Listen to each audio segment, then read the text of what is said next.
The second important thing about Jesus is his passion, his physical death, his physical burial, his physical resurrection. The most phenomenal thing to ever happen in the history of this world. It is the center of human activity. All things point to it, and all things are affected by it. Somebody needs to recognize here that Jesus is no ordinary man. He says, I have the keys to death and life. Ladies and gentlemen, he who has the keys has the power.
This afternoon, ladies and gentlemen, we will take time to focus on Jesus in a way of reminding ourselves about who he is to us, and we will do that by revisiting his birth, his passion, his ascension, and his second coming.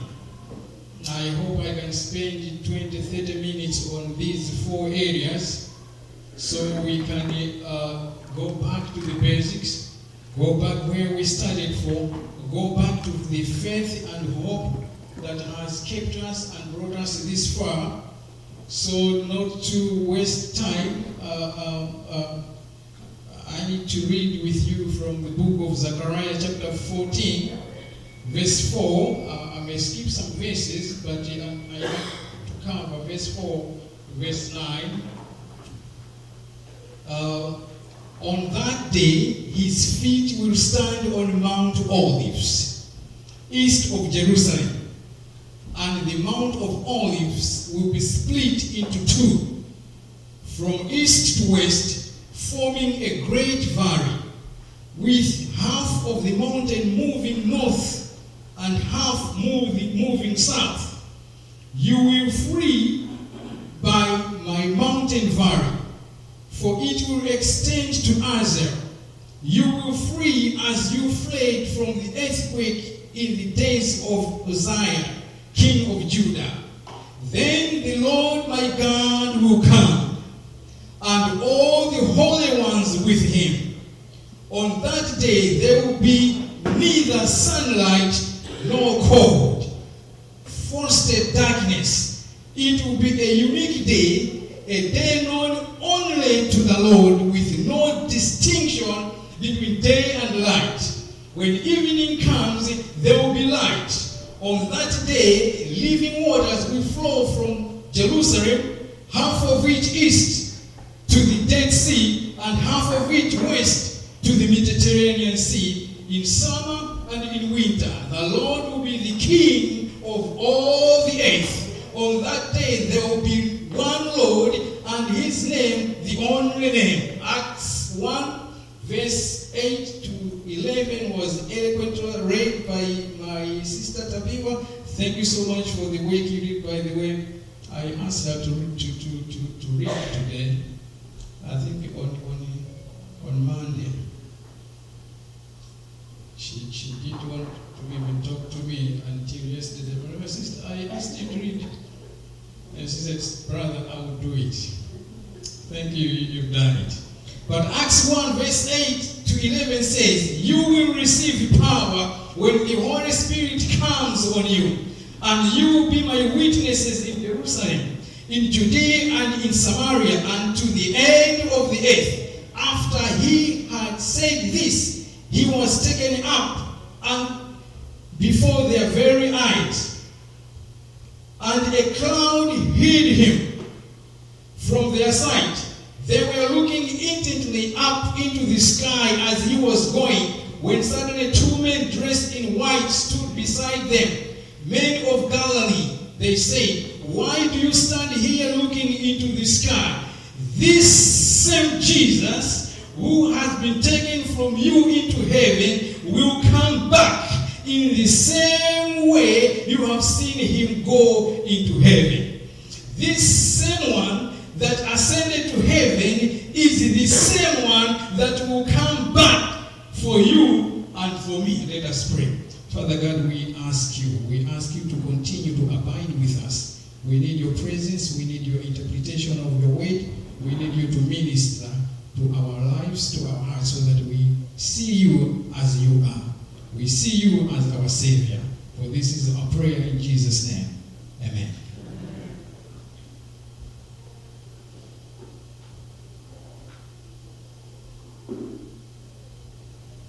You know, I preach with the partners. I can tell you, I got 2 of my friends in this congregation who reported to me that they are in pain, they've not been feeling well. But I thank God that they still managed to come to church this morning, and they're still here in this congregation. May God continue to touch you with his healing hand so you can feel better. I've asked Brother Swande, I don't preach without him, to introduce to us our subject of discussion this afternoon. So our brother will stand up here and introduce the subject.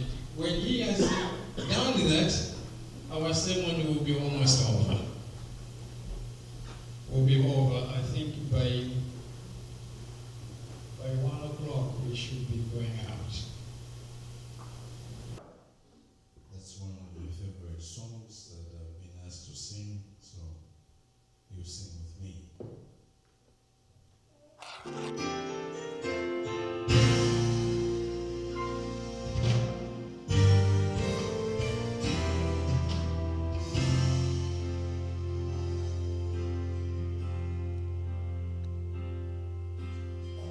Ladies and gentlemen, may I have your attention? I want to introduce to you, in this corner of the good and the right, stands a champion robed in white. His height exceeds the heaven, his weight outweighs the world. His reach reaches everywhere. His word is evermore. He's higher than the highest. He's greater than the great. No one will ever take his crown away. He's more mighty than the mightiest. He reigns from above.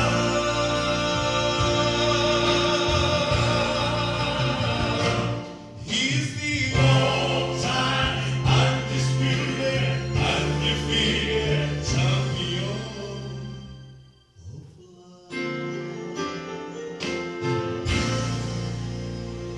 Listen to this. He left his hometown to enter this arena, to raise his hands in victory for you and me. But an angry crowd crucified their king who wore their crown, and they gladly watched the champion going down. Oh, I will never count him out, for I am witness of that day he retained the title, the champion of love. He's higher than the highest. He's greater than the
I want to submit to you this morning that Jesus is not like any other religious figure in history. That Jesus is incomparable. There is no religious figure whom we can testify that he lived, he died, and lived again forevermore. All the major religious figures in history, I can testify that they are quite dead. Muhammad is quite dead. Buddha is quite dead.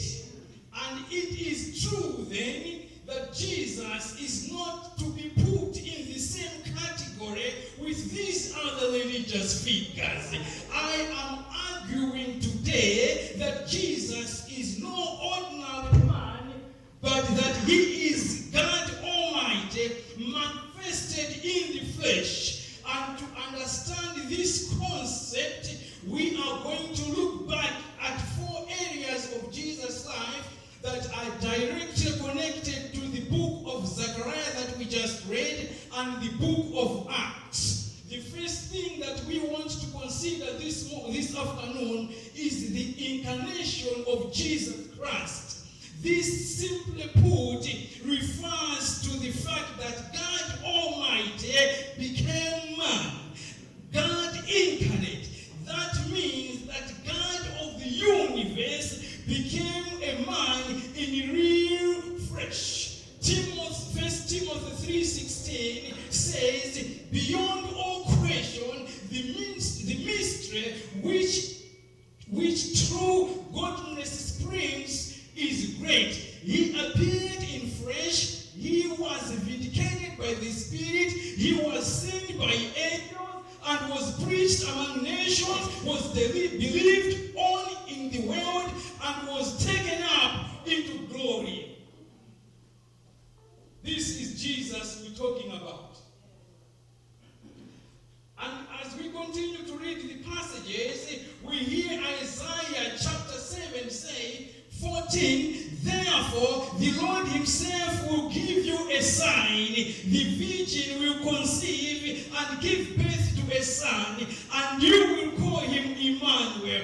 Matthew 1:23 says, the virgin will conceive and give birth to a son, and they will call him Emmanuel, which means God with us. You see, brothers and sisters, when Jesus was here on earth, it was God tabernacle with us. Isaiah 9:6 says, to us a child is born, and to us a son is given, and the government shall be upon his shoulder, and his name shall be called Wonderful Counselor, the Mighty God, the Everlasting Father, the Prince of Peace. Jesus was God manifested in the Spirit. I want to emphasize this point for us to appreciate what he did for us. We know this to be the case. Muhammad claims that there is only one God, so he knows that he himself is not God.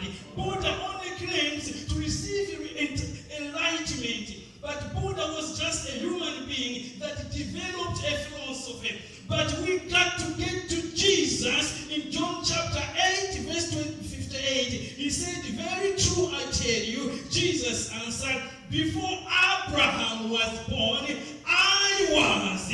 Why did Jesus say before Abraham was born, I was? Why did he say before Abraham was born, I was? But he says before Abraham was born, I am. It is because in Exodus 3, verse 14, Moses is asking God, he says, when I go to Egypt, what am I going to say is your name? And God says, when you go down there to Egypt, tell them that I am that I am.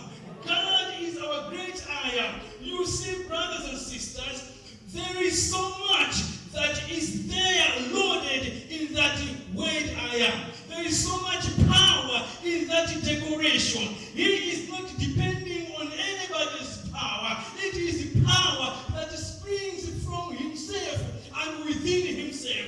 He doesn't get this power from anybody else. It is his power that he is with him. And the musician here, they sang that Jesus is the greatest person. He is the most loved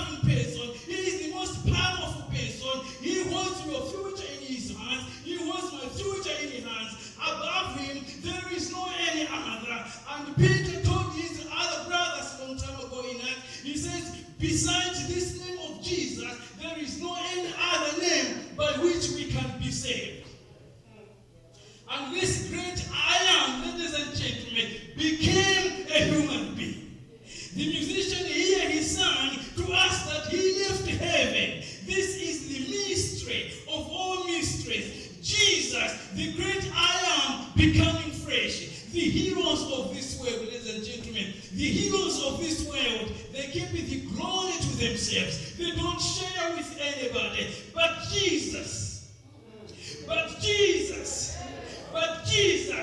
if you would allow me to paraphrase it, just to paraphrase it, he would have told you that I started out in heaven. I did not need to go through that.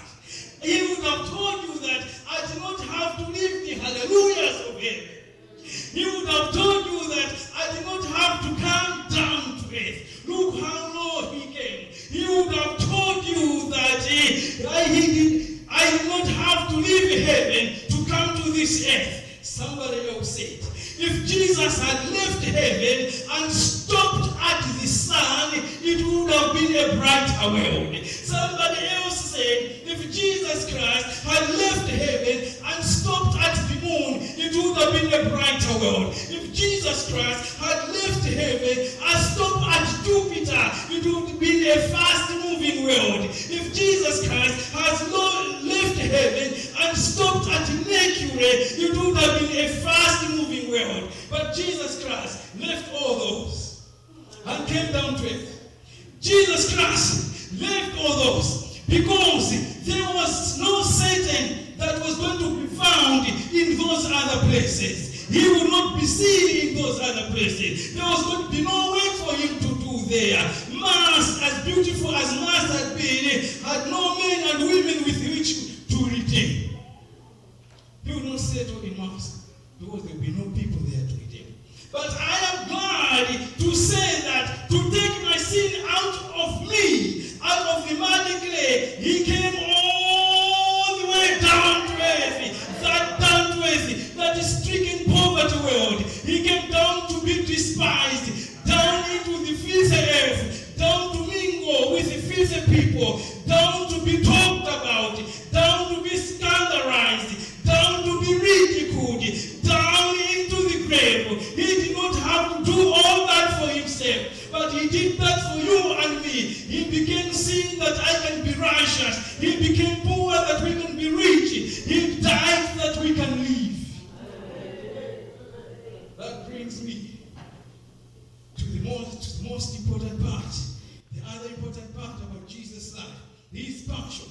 The second important thing about Jesus is his passion. His physical death, his physical burial, his physical resurrection. The most phenomenal thing to ever happen in the history of this world. It is the center of human activity. All things point to it, and all things are affected by it. Somebody needs to recognize here that Jesus is no ordinary man. He says, I have the keys to death and life. Ladies and gentlemen, he who has the keys has the power. The keys are a symbol of authority. He is the only one who can unlock the closed doors in your life. He is the only one who can lock the doors that you want to be locked. Ladies and gentlemen, people talk about so many things in this world, but we forget he who has the key has the power. No man in the history of this world can declare that he was dead and now he is alive. It is only Jesus, my Lord and my Savior. When they placed Jesus in the tomb of Joseph, according to Peter, his body was reposed in sleep. He was buried in the tomb for 3 days. The devil tried to stop him from getting out of the temple. Meanwhile, the clock was ticking, and on the 3rd day, he knew it was time to go out. The devil tried to stop him. The demons tried to hold him down. But the Bible says Jesus rendered them helpless. And he came out of the tomb with all the power in his hand.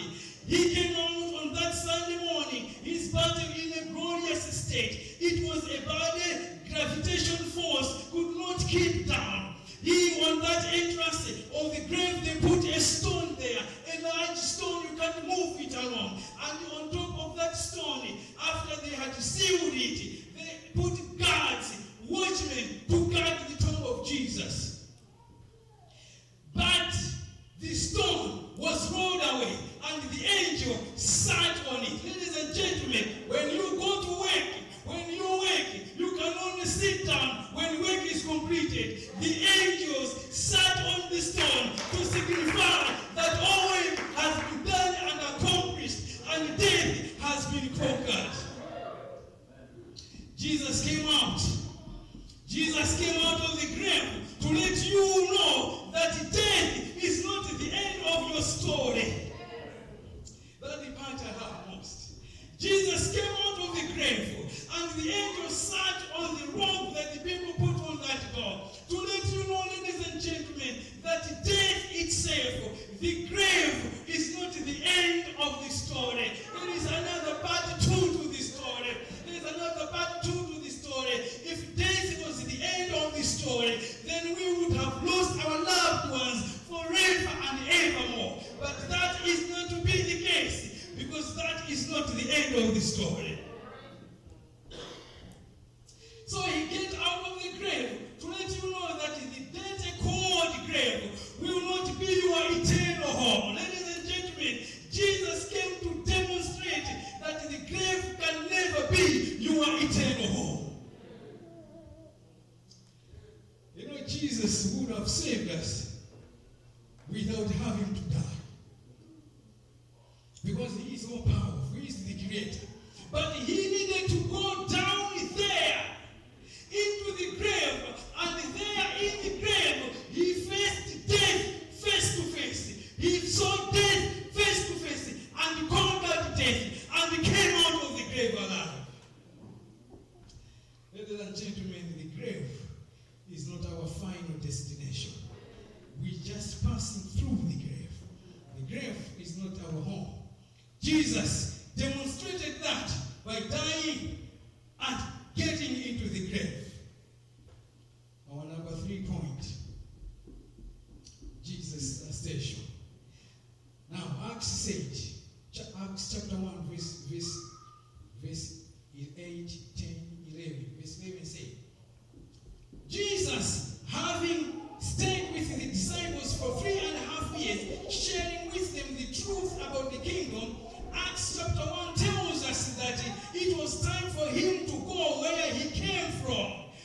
Verse 11 said, they were on the Mount of Olives when Jesus ascended to heaven. The Bible says the same Jesus that was taken to heaven from you is the same Jesus who is going to come back to take us home. You remember Jesus told his disciples in John chapter 14, verse 1 to 3, he said to them, do not let your hearts be troubled. You believe in God, believe also in me. In my Father's house there are many mansions, and I go up there to prepare a place for you. Ladies and gentlemen, I saw that it was very important for Jesus to go up to heaven, because Jesus had seen that his people on this earth were troubled by so many difficulties of this earth. Some people at the time, they're not enjoying this world because of so much pain and suffering that they are going through. Some people don't see anything good. That's why you see so many people committing suicide, so many people taking away their lives because they don't see anything good in this world. Now Jesus is going to heaven. Jesus promised the disciples that he would go prepare a place for them. So the going up of Jesus to heaven is good news. He needed to go up to heaven so he can prepare a place for us. This going up to Jesus was a physical and a ritual. And I am comforted by the fact that Jesus Christ will come back the way he went to heaven. But remember, the Bible says when he rose from the grave, he rose with a glorified body, and the body that Jesus assumed is not like the one I have.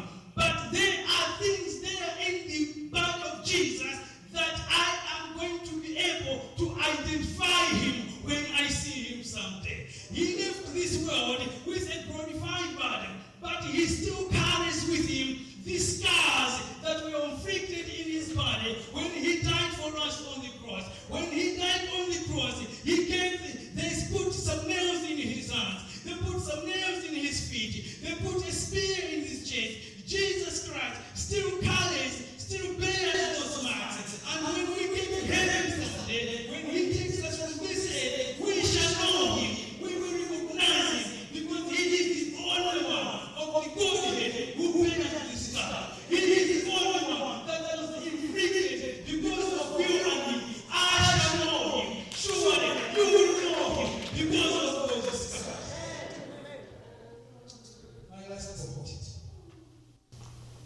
point that I want to discuss last is his second coming. So, the same mountain Jesus ascended to heaven is the same mountain he will descend from heaven. The same as according to Zechariah, the chapter that we read.